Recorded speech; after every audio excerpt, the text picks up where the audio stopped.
तरफ हमारे हुक्मरानों की तवज्जो नहीं है। अब आखिरी बात करें, हम क्लोज करते हैं। देखिए, गुड गवर्नेंस गवर्नेंस तो हम करने के लिए आए नहीं भाई, गवर्नेंस तो हमारा ऑब्जेक्टिव ही नहीं है। अब अगर हम चीखते रहते हैं गवर्नेंस गवर्नेंस गवर्नेंस, अब इनको पूछो, ये कहते हैं गवर्नेंस क्या होती है। अब गवर्नेंस इनका, ये गवर्नेंस के लिए नहीं आते। इनके जो इरादे होते हैं, इनका जो इक़्तिदार में आना होता है, वो किसी और वजह से होता है, वो आपको भी पता है। आप देखें ना, मियाँ साहब अगर गवर्नेंस ठीक करने, वो उम्मीदें पाकिस्तान, एक फ्लाइट आई थी पाकिस्तान में, ठीक है। अब वो उम्मीदें पाकिस्तान आई, इधर से हमारा एयरपोर्ट बिक गया, वो जहाज भी बिक गए जिस पे आए थे, अब वो भी बेचने जा रहे हैं। अब कौन सी उम्मीद भाईजान,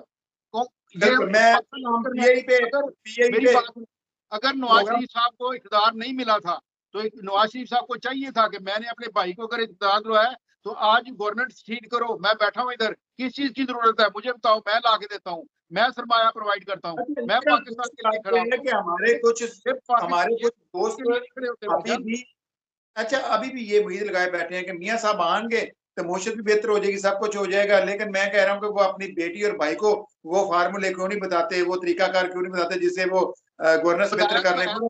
भाई उन्होंने फार्मूला बताया तो है, उन्होंने बेटी को कहा ना तुम ले लो PIA,